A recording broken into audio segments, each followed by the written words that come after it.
Di video ini saya mau bongkar satu rahasia bisnis online yang akan bisa ngasih kamu ratusan juta per bulan kalau kamu eksekusi dengan benar. Oke, jadi apa yang saya akan share di sini, saya spend bahkan sampai ratusan juta untuk belajar. Oke, jadi saya belajar ilmu ini dari berbagai guru, lalu kemudian saya udah spend ratusan juta, dan saya akan share ke kamu secara gratis. Dengan asumsi, dengan saya berprasangka baik, kamu akan at least nonton sampai habis untuk kamu bisa pelajari betul gimana caranya. Lalu kemudian kamu akan praktekkan. Dan minimal, kalaupun kamu nggak bisa menghasilkan ratusan juta per bulan dari apa yang saya share di sini, minimal kamu udah bisa dapat 1, 2, 3 juta per bulan dalam waktu nggak sampai 1 bulan. Oke? Jadi kamu praktek dalam waktu 1 bulan aja kamu udah bisa menghasilkan 1, 2, atau 3 juta per bulan konsisten. Dengan catatan kamu betul-betul menyimak. Kalau perlu kamu dengerin video ini beberapa kali supaya kamu paham benar. Jadi dalam dunia digital marketing, dalam dunia bisnis online, itu ada beberapa step yang harus dilakukan. Nah, dari semua step ini saya akan coba rangkum menjadi satu bagian, yang mana bagian ini adalah kunci dari segala kunci yang ada. Di mana bagian ini adalah, kalau bahasa kerennya, bahasa pasarnya adalah golden nugget, harta karunnya, yang mana satu ilmu ini aja kamu bener-bener praktekkan meskipun kamu tidak mengerti sama sekali tentang bisnis online, meskipun kamu newbie, bener-bener dari nol, pemula. Tapi kalau kamu mengerti, kamu bisa praktekkan, maka minimal kamu akan bisa mengubah media sosialmu menjadi mesin penghasil income secara otomatis. Gimana? Keren apa? Keren banget. Makanya dengerin sampai habis. Oke, tanpa berpanjang lebar, saya akan mulai. Sekarang gini, apa bedanya? Ada 2 medsos. Oke, sorry. Ada 2 akun medsos yang ada di medsos yang sama. Anggap aja ada 2 akun Instagram. Akun yang satu, kontennya banyak, view-nya banyak, followernya banyak, tapi tidak menghasilkan uang sama sekali. Akun yang satu, kontennya nggak sebanyak akun yang pertama. Jadi akun yang kedua, kontennya nggak sebanyak akun yang pertama. Followernya nggak sebanyak akun yang pertama. Tapi omsetnya jutaan, puluhan juta, bahkan ratusan juta per bulan. Sama-sama punya follower, tapi anggap aja misalnya akun yang pertama followernya 1 juta, akun yang kedua followernya 10.000. Hanya 1% dari akun yang pertama, tapi bisa menghasilkan penjualan sampai jutaan rupiah, bahkan puluhan juta, bahkan bisa jadi ratusan juta per bulan. Ada di mana rahasianya? Sekarang saya akan bedah, saya akan jelaskan step by step. Gimana caranya bikin media sosialmu menjadi mesin income. Dan apapun bisnisnya, kita akan coba supaya bisa menghasilkan uang, sekali lagi, lewat media sosial dan tanpa modal. Kalau kamu punya duit dan kamu mau ngemodal buat bikin kontennya, ngemodal buat nge-ads, silakan. It's okay, itu mempercepat. Yes, itu akan mempercepat. Tapi kalau misalnya kamu nggak punya modal atau mau mulai tanpa modal, ini juga bisa kamu lakukan. Nah, bedanya gini, akun yang followernya banyak tapi tidak ada penjualan, itu adalah karena followernya tidak didesain dari awal untuk belanja. Sekali lagi, akun media sosial yang followernya banyak, itu tidak didesain dari awal untuk jualan sehingga akun media sosialnya tidak ada income-nya. Tapi akun media sosial yang meskipun followernya sedikit itu maksudnya dari angka 1.000 sampai 10.000, nggak banyak-banyak amat, nggak nyampe ratusan ribu, nggak nyampe jutaan. tapi dari awal didesain untuk bisnis, untuk penjualan, untuk marketing, akun itulah yang sebetulnya akan bisa menghasilkan uang jutaan, puluhan juta, bahkan ratusan juta per bulan. Oke? Nah, gimana caranya mendesain sebuah akun media sosial supaya bisa menghasilkan uang? Video ini akan menjelaskan. Oke, saya akan jelasin di video ini. Sekali lagi, saya ingetin, ilmu ini saya dapatkan dengan membayar para mentor ratusan juta. Dan saya akan kasih kamu free. Oke? Kuncinya adalah bagaimana caranya mendatangkan orang, yang mana orang-orang tersebut itu adalah nantinya kita udah setting supaya mereka akan belanja. Oke? Jadi bukan sekedar datang, ngeliat konten, habis itu kita happy, bukan. Tapi supaya ada penjualan nantinya. Sekali lagi, supaya ada penjualan nantinya. Nah, ini kesalahan juga nih yang banyak dilakukan pemula. Pak Gede, saya udah bikin akun medsos, saya udah bikin akun Instagram, saya udah posting bisnis saya. Waktu saya cek isinya jualan, diskon, promo. Ya pantas aja orang nggak ada yang beli. Anda siapa? Kecuali Anda orang terkenal, misalnya ada Raffi Ahmad, jualan di medsos, ya mungkin ada yang beli. Karena dia terkenal, dia berpengaruh, dia tokoh yang kata-katanya diikuti, makanya namanya influencer, memberikan pengaruh, oke? Tapi kalau Anda adalah nobody, bukan siapa-siapa, tiba-tiba bikin akun medsos, bikin akun IG misalnya, atau akun TikTok, jualan, bisa nggak ada yang beli? Ya bisa, tapi mungkin 6 bulan satu yang beli. Itu pun nggak ngerti kenapa dia beli. Mungkin lagi dihack sama anaknya, makanya dia belanja dari akun Anda. Bisa jadi. Nah, tapi dalam kondisi normal, nggak akan ada yang belanja kalau dengan cara seperti itu. Nah, settingannya itu salah. Kalau misalnya kita bikin akun, langsung jualan, selling is okay. Tapi prinsipnya adalah sharing dulu, selling kemudian. Berbagi dulu, jualan kemudian. Apa yang dibagi? Yang dibagikan itu adalah konten-konten yang sifatnya informatif, edukatif.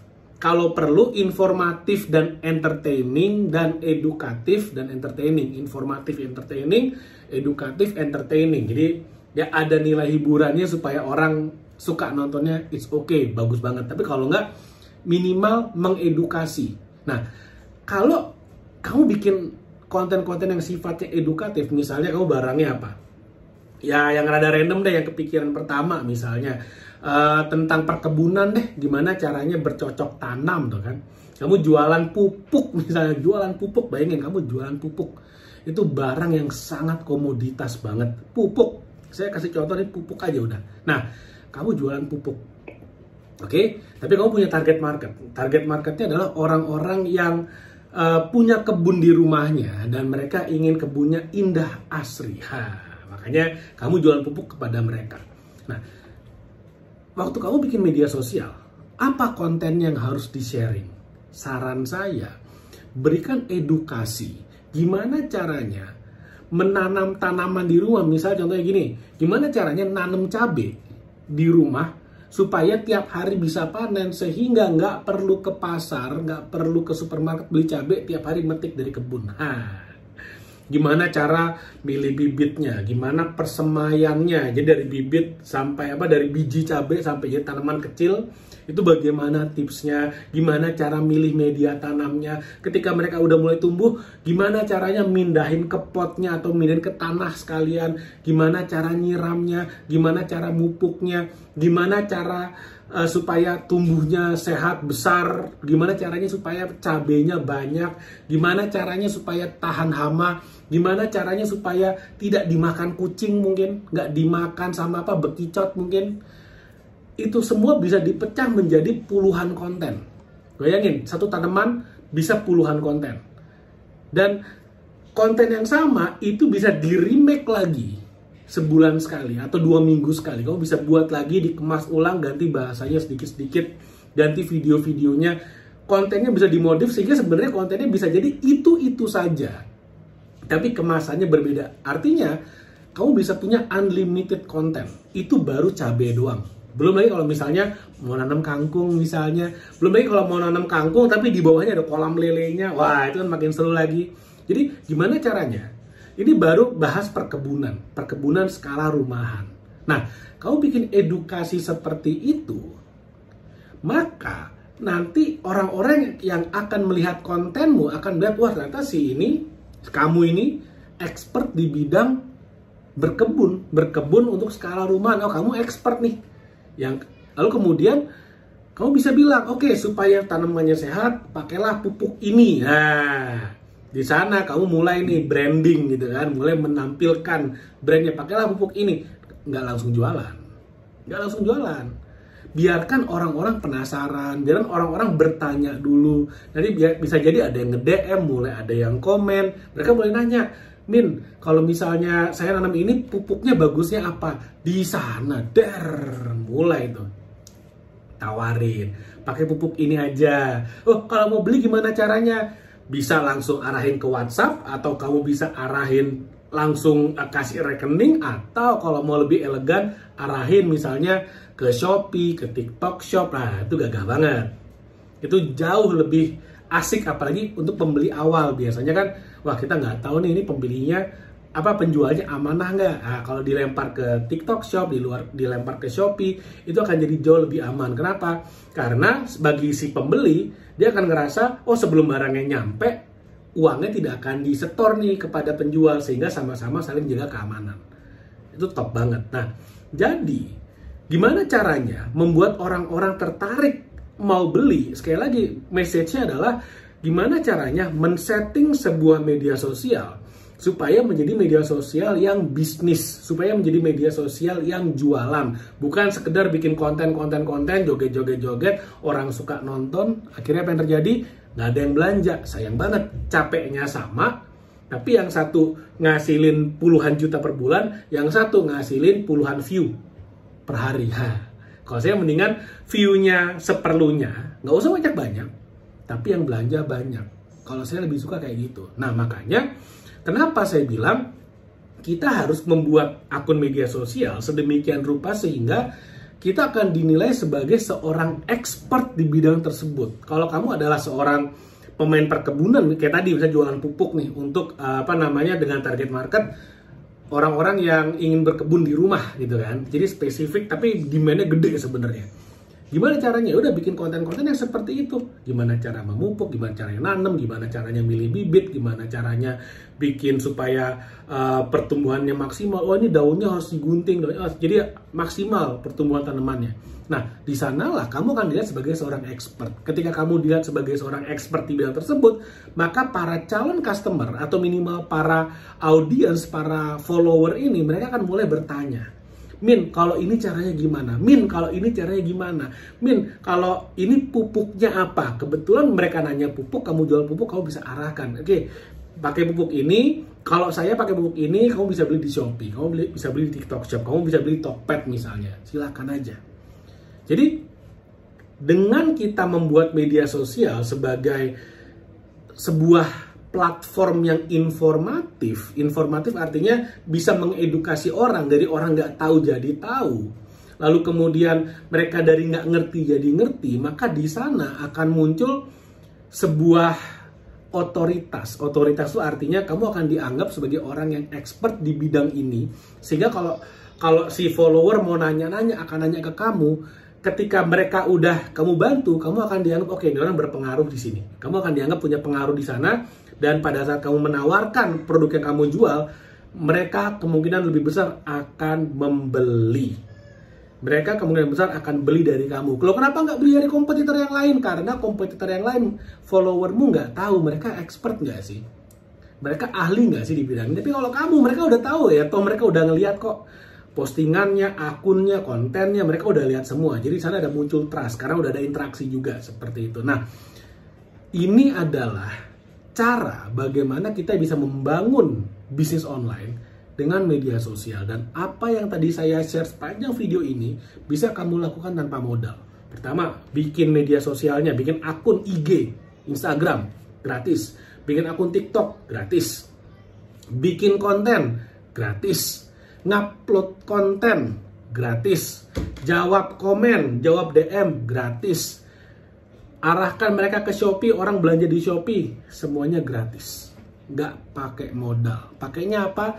Komitmen, dedikasi, fokus, determinasi. Mau usaha nggak, mau effort nggak, itu modalnya, bukan duit. Jadi kalau misalnya kamu berpikir, oh saya pengen punya bisnis, saya perlu modal, mainnya kurang jauh. Nah, kalau kamu pengen tahu lebih detail gimana caranya, dan kamu pengen benar-benar menguasai A sampai Z, ilmu tentang membangun bisnis lewat media sosial, kamu bisa belajar dari buku ini, Scroll Like Cuan. Buku ini benar-benar akan ngajarin kamu gimana caranya mengubah media sosial menjadi bisnis online, sehingga bisa membuat media sosialmu menjadi mesin income. Dan di buku ini kamu akan belajar dari nol, dari basic, karena buku ini akan ngajarin apa langkah awalnya dan dari mana mulainya. Kalau kamu mau beli buku ini, ada linknya di bawah, kamu tinggal klik aja. Kamu tinggal klik linknya, kamu bisa order buku ini. Oke? Mudah-mudahan apa yang saya share bermanfaat. Jangan lupa like dan share video ini, dan subscribe YouTube channel ini. Thank you, sampai ketemu lagi di video berikutnya.